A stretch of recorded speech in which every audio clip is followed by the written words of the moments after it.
welcome back to Big Purple Couch. We have Team Momentum here. Vivek, thank you so much for coming. Thanks for having me. Awesome.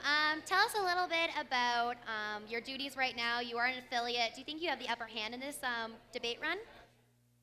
In the debate, in the actual election, I think that I wouldn't call it an upper hand. I think that I have experience, and I've had experience being responsible for a corporation, for a council. But it's not just that. I think it's my experiences during my time at Western, and I would never call it an upper hand. But I think it's a different viewpoint, and it's a different set of skills. Okay. With the city nearly cutting some routes this year, how do you think it's feasible to ask for some more?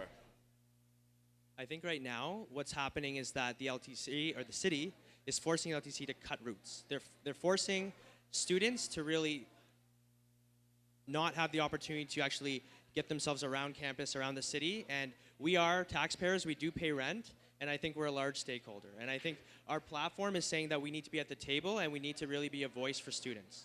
So when it comes to feasibility, I think that there's no harm in always making sure that our voices are heard, and that when the city or the LTC starts looking at cutting routes, that they really consider who they're impacting and which groups, because we are a very important group in the City of London. Okay. You said that getting student feedback is a passion of yours, and last night you talked about having the questions where you would come down and students could ask you in person. There was a little bit of backlash about that. People said it can't be done. Where do you stand? I think last night there was a bit of a rebuttal saying that it can't be done, and I wholeheartedly disagree. And when you make it your number one priority, I think that it can be done. I've done it at Huron. I do that right now. And just because past presidents haven't done it because it's not their priority doesn't mean that I can't do it, because it is my priority. Okay. About rigs, I know at Huron you brought him to the Beaver Dam earlier this year, but do you think that bringing him to the Wave so often will kind of spoil the atmosphere of Rick McGee's at the Spoke? I'll just be clear on that platform point. So every Wednesday we have Rick McGee's in the Spoke, and it's absolutely packed. And by no means are we going to be changing that. But the one thing we have to consider is this.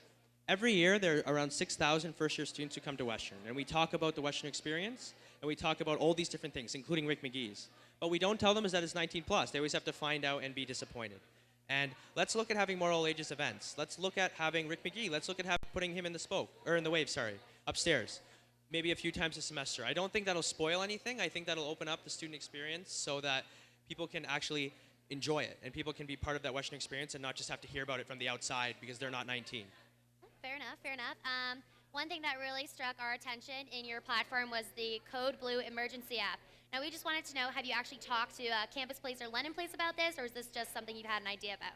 I think this is a big platform point, especially from Dan, the VP internal candidate on our slate. And yes, we have. We've consulted, and it's definitely something that we'd have to work on. It's an app, right? So you have to really make sure that it works with all the systems on campus. But yes, it's feasible. Right now, I think it would take a few months to kind of get going, as most pilot projects would. But we have consulted, and we will continue consulting going forward, because it's definitely about campus safety. Okay. Your cell phone chargers on campus platform point this year seems to be the ability to rent a computer charger. Now, I know a lot of students might like to see this, but how do you actually plan on implementing it? I think ideas and initiatives like this are really pilot projects. So you have to test it out. You have to consult. You have to try it. And I think trying it as soon as you assume office is the most important thing. So let's rent out a few. Let's rent out cell phone chargers and laptop chargers and see if there's appetite for it, and see how the logistics work out. And if they don't work out, let's try something else. If they do work out, let's keep doing it. Okay. Question, how do you plan to enlarge the grants program from $75,000 to $100,000 without raising student tuition or other costs? Absolutely. So the one thing that I pledged to myself and that our team has pledged is that our platform itself will not raise student fees. What we are planning to do, though, is reallocations within the USC.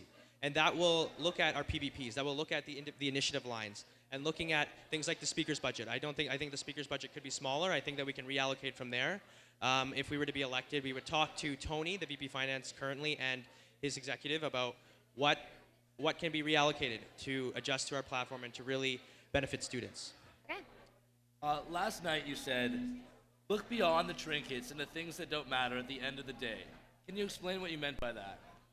Yes, I can actually. I think it was more of a broad statement. And what I'm getting at is this: I'm not trying to attack any single candidate on this thing.